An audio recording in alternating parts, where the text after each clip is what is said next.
Terça, 3 de junho. Verso para memorizar. Estas coisas aconteceram com eles para servir de exemplo e foram escritas como advertência a nós, para quem o fim dos tempos tem chegado. Por isso, aquele que pensa estar em pé, veja que não caia. 1 Coríntios 10, 11 e 12. A história de Sodoma e Gomorra. Ao descrever os eventos dos últimos dias, Pedro se refere a uma história fundamental do Antigo Testamento, a destruição de Sodoma e Gomorra. Essas cidades da planície ficaram famosas por sua maldade e se tornaram o primeiro exemplo de centros populacionais destruídos pelo fogo do céu. Ouça 2 Pedro 2, 4 a 11. Pois Deus não poupou anjos quando pecaram, mas, lançando-os no inferno, prendeu-os com correntes de escuridão, reservando-os para o juízo. E ele não poupou o mundo antigo, mas preservou Noé, pregador da justiça, e mais 7 pessoas, quando fez vir o dilúvio sobre o mundo de ímpios.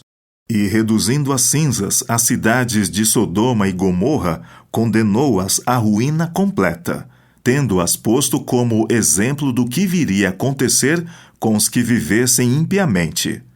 Mas livrou o justo Ló, que ficava aflito com a conduta libertina daqueles insubordinados. Porque esse homem justo, pelo que via e ouvia ao morar entre eles, atormentava sua alma justa, dia após dia, por causa das obras iníquas que aqueles praticavam. Assim, o Senhor sabe livrar das provações os piedosos e manter os injustos sob castigo, para o dia do juízo, especialmente aqueles que, seguindo a carne, andam em desejos impuros e desprezam qualquer autoridade.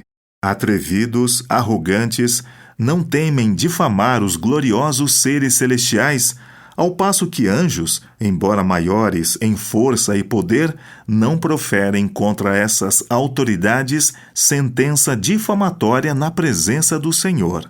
Judas 5 a 8. Embora vocês já estejam cientes de tudo, de uma vez por todas, quero lembrar-lhes que Jesus, tendo libertado um povo, tirando-o da terra do Egito, destruiu depois os que não creram. E há anjos, os que não guardaram o seu estado original, mas abandonaram o seu próprio lugar. Ele tem guardado sob trevas, em algemas eternas, para o juízo do grande dia. Igualmente Sodoma, Gomorra e as cidades vizinhas, que também se entregaram à imoralidade e adotaram práticas contrárias à natureza, foram postas como exemplo do castigo de um fogo eterno.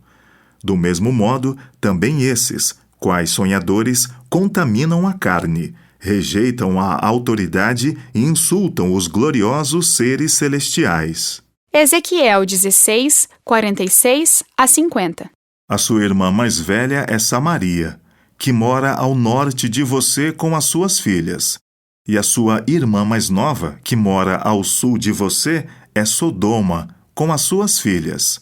Você andou nos mesmos caminhos em que elas andaram, e fez as mesmas abominações que elas fizeram. E como se isto não fosse o bastante, você ainda se corrompeu mais do que elas, em todos os seus caminhos. Tão certo como eu vivo, diz o Senhor Deus, a sua irmã Sodoma e as filhas dela não fizeram o que você e as suas filhas fizeram. Eis que esta foi a iniquidade de sua irmã Sodoma. Ela e as suas filhas foram orgulhosas, tiveram fartura de pão e próspera tranquilidade, mas nunca ampararam os pobres e os necessitados. Foram arrogantes e fizeram abominações diante de mim. Ao ver isso, eu as removi daquele lugar. Pergunta 4. Quais condições morais levaram à destruição dessas cidades e quais paralelos existem com nossos dias? A advertência apresentada às pessoas dos últimos dias por meio do relato de Sodoma e Gomorra é clara.